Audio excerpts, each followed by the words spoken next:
वू डलोंग ने भलाई के भाव से एक बूढ़े साधु को रोटी दे दी, लेकिन उस साधु ने एक कौर खाते ही एहसान का बदला उतारते हुए उसकी तीनों आत्माएं और सातों प्राण बाहर निकाल दिए। मगर जब आत्माएं दोबारा शरीर में लौटी तो उसका शरीर चमत्कारिक रूप से बढ़ने लगा और जो आदमी कभी 3 फुट का था वो देखते देखते एक ताकतवर 1 मीटर 80 सेंटीमीटर का जवान बन गया। यही कहानी खत्म नहीं हुई, क्योंकि साधु ने उसे 9 यांग दिव्य कला की एक किताब दी और कहा कि इसे साधना करके पूरे राज्य का भाग्य बदलना। अनजान साधु को ये नहीं पता था कि दलोंग एक जन्मजात प्रतिभा है जिसने सिर्फ एक ही रात में इस दिव्य कला को पूर्ण रूप से सीख लिया। अगले दिन वो खुशी खुशी अपनी पत्नी से इस चमत्कार की बात कर ही रहा था कि तभी दुश्मन के गुंडे उसके घर आ धमके, उसकी दुकान तोड़ दी और उससे जबरन चांदी मांगने लगे। धमकी दी कि पैसे नहीं दिए तो उसकी पत्नी को उठाकर ले जाएंगे। उन्हें लगा कि वो अब भी वही कमजोर आदमी है, लेकिन 9 यांग शक्ति से भरा दलोंग गुस्से में भर चुका था। जब गुंडों ने आगे बढ़ने की कोशिश की तो वो टस से मस नहीं हुआ और एक ही थप्पड़ में सामने वाले को पहचान से बाहर कर दिया। फिर दूसरे ने हमला किया तो दलोंग ने एक ही लात में उसे कई मीटर दूर फेंक दिया।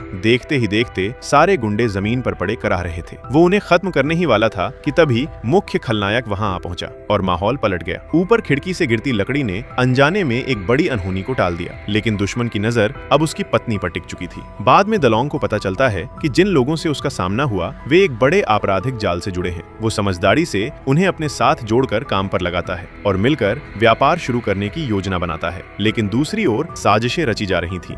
जुए में फंसाकर उसके साथी को मजबूर किया जाता है कि वो उसकी पत्नी को अगवा करे। डर के मारे वो सच बता देता है, मगर तभी ऊपर से मदद की चीख सुनाई देती है। दलोंग बिना सोचे समझे छलांग लगाकर पीछा करता है। उधर खलनायक अपनी जीत समझ चुका होता है और खुलेआम धमकी देता है कि वो उसकी आंखों के सामने उसकी पत्नी को नुकसान पहुंचाएगा। तभी अचानक हमला होता है और दलोंग का साथी उसकी जान बचाने के लिए सामने आ जाता है, लेकिन खुद मारा जाता है। अपने नए बने भाई की लाश देखकर दलोंग की आंखों में सिर्फ मौत का साया उतर आता है। वो धीरे धीरे खड़ा होता है और उसके शरीर से 9 यांग शक्ति का भयानक विस्फोट होता है। उसकी एक ही आवाज गूंजती है, आज कोई भी जिंदा नहीं बचेगा।